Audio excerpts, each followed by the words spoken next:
என்ன நான் 8 அணா கொடுக்குற, இன்னும் 2 அணா சேர்த்து விடுங்க.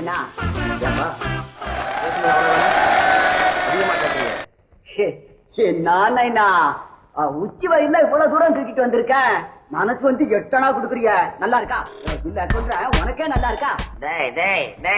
ஏன்டா சண்டை போடுற? கொடுத்ததும் பிச்சைக்கார பையல. பாத்தியா பாத்தியா, பிச்சைக்கார பையன்றான் பாரியா, பிச்சைக்கார பையன்றான். இவன் குபேர மச்சான் பொட்டி தூக்கின்னு வந்து 8 அணா வாங்குறான். பிச்சைக்கார பையன் ஒண்ணும் தூக்காமே சோறு வாங்குறான். உன்னை விட பெரியவன் தான் போட. பேசுறதுனாலதான் கடவுள் உன்னை இப்படி ஆக்கி வச்சிருக்கான். கடவுள் உங்களை டாப்ல வச்சிருக்காரு, எங்களை அண்டர் கிரவுண்ட்ல வச்சிருக்காரு. போட பெரிய கடவுள் செக்ரட்டரி மாதிரி பேசுறானுங்க. கடவுளை ஒரு இடத்துல கும்பிடுவான், ஒரு இடத்துல உதைச்சு தள்ளுவான் இந்த பயலுக்கு. அதென்னப்பா அது? திருவண்ணாமலை தீபம் எரிஞ்சா அரோகரான கன்னத்துல போட்டுக்குவான். அதான் அக்கினி பகவான், அதனால கண்ணத்துல போட்டுக்கிறோம். அக்கினி பகவானா கன்னத்துல போட்டுக்கிறியா?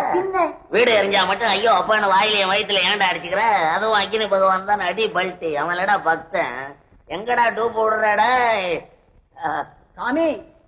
மகா திமிரு பிடிச்சவன். எங்க தெரு பகவானா உன்னை கவனிச்சுக்கிறான். ஆமா பாத்தியாப்பா, அவன் உனக்கு திமிருங்கிறான்.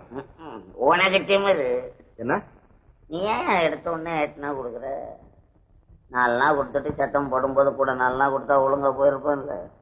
எடுத்த உடனே 8 அணா கொடுக்குறேன், அதான் குடையிறான் உன்னை போட்டுக்கிட்டு.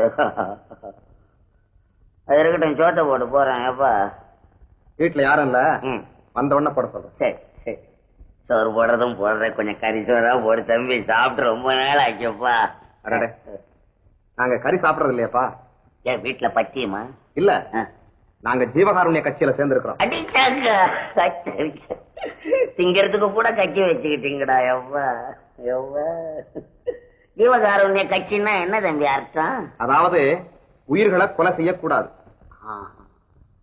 நீங்க உயிரை கொல்றதே இல்லையா? இல்லையே. ராத்திரில மூட்டை பூச்சி கடிச்சா என்னப்பா செய்றீங்க? ஏப்பா கோச்சுக்காத. உனக்கு உண்மையிலேயே திமிருதாண்டா. கோச்சுக்காதராப்பா. இதெல்லாம் சொன்னா சோறு போடுறீங்களா இல்லையா? இது வேற தகராறு.